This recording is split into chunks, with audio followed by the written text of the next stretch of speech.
దేవుని సేవ పాడు చేయొద్దు, దేవుని పరిచర్ని పాడు చేయొద్దు, సువార్త పరిచర్ని పాడు చేయొద్దు. ఇలా చేయటం వల్ల నీకేం ఒరిగేటువంటిది లేదు. నీ పేరేదో 10 రోజులు 20 రోజులు వినపడుతుంది అంతే.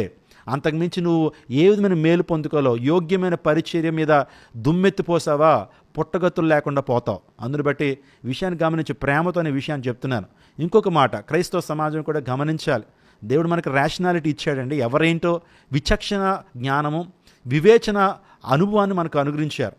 దైవజనులు ఏంటో, దైవ సేవకురాలు ఏంటో, వారు చేస్తున్న పరిచర్య ఏంటో మీరు సుమారుగా 20 సంవత్సరాల నుంచి చూస్తూ వస్తున్నారు. యూట్యూబ్లో కానివ్వండి, టీవీ ఛానల్స్లో కానీ వారు అందిస్తున్న వర్తమానాల ద్వారా లక్షలాది మంది దీవెన పొందారు. నేటికి సుమారుగా 16 లక్షల మంది యూట్యూబ్ సబ్స్క్రైబర్లు, ఫేస్బుక్లో ఆయన వర్తమానాల ద్వారా అనేక మంది ఆధారపడి నిజంగా వారి యొక్క భక్తి జీవితాన్ని, ఆధ్యాత్మిక జీవితాన్ని ముందుకు కొనసాగిస్తుంటే ఇటువంటి వ్యాఖ్యలు చేస్తున్నప్పుడు మీరు కూడా ఆలోచించాలండి. దేవుడు మనకు విచక్షణ జ్ఞానాన్ని, ఇంకో మాటలో చెప్పాలంటే ఆత్మ వివేచన ఇచ్చాడు. ఆత్మ వివేచనతో వివేచించండి ఆ వ్యక్తి ఎలాంటి వాడు. నేను అడిగేటువంటి ప్రశ్న ఏంటంటే, ఆ వ్యక్తికి మారు మనసు లేదండి, సరైన రక్షణానుభవం లేదు, మారు మనసు లేదు, పాపక్షమాపణ అనుభవం లేదు, వాక్యం తెలియదు. ఇంకా చెప్పాలంటే దేవుని సేవను ఒక వ్యాపారంగానే భావిస్తూ మాట్లాడుతున్నాడు తప్పించి దేవుని సేవ అంటే శక్తివంతమైనదండి. దేవుని సేవకులుగా మా ఉద్యోగాలను రాజీనామా చేసి, ఉన్నతమైనటువంటి ఉద్యోగాలను రాజీనామా చేసి ప్రభు పరిచర్యకు వచ్చినటువంటి వారం, ఒక భారంతో, ఒక లెగసీ. ఒక దేవుని సేవకుడు చనిపోయినప్పుడు నిజం చెప్తున్నాను, మేము ఏడ్చామండి. ఒక మంచి దైవ సేవకుడు, నిజంగా ప్రపంచానికి ఎంతో ఇన్స్పిరేషన్ ఉంటుంది దేవుని సేవకుడు.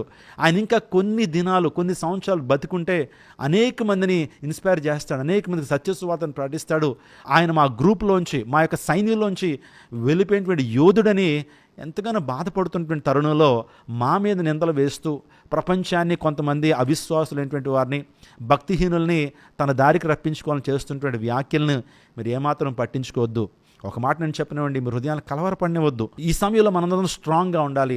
దేవుని కోసం మన తలాంతులను, మన సమయాన్ని ఇచ్చేటువంటి వారు ఉండాలి. ఇటువంటి వెలుగుదూతల్ని మనం ఐడెంటిఫై చేసి క్రైస్తవ సమాజం నుంచి వారిని బయటకు పారద్రోలాల్సినటువంటి సమయం ఆసనమైంది. కాబట్టి ఏదో మా కుటుంబాన్ని అన్నారని నేను ఈ మాట చెప్పట్లేదు, కానీ దైవ సేవకుల్ని ఇంత భయంకరమైన ఎలిగేషన్, ఒక స్త్రీని, ఒక తల్లిని, ఒక సంఘానికి ఆధ్యాత్మిక తల్లిగా ఉన్నటువంటి ఆమెను ఒక నరహంతుకురాలుగా, లేకపోతే డబ్బుల కోసం ఆశపడే గ్రీడీ వ్యక్తిగా చూపించడం అనేది ఎంత అమానుషమైన చర్య మీరు ఆలోచన చేయండి. అతను అమెరికాలో మిన్నసోటాలో ఉంటాడు.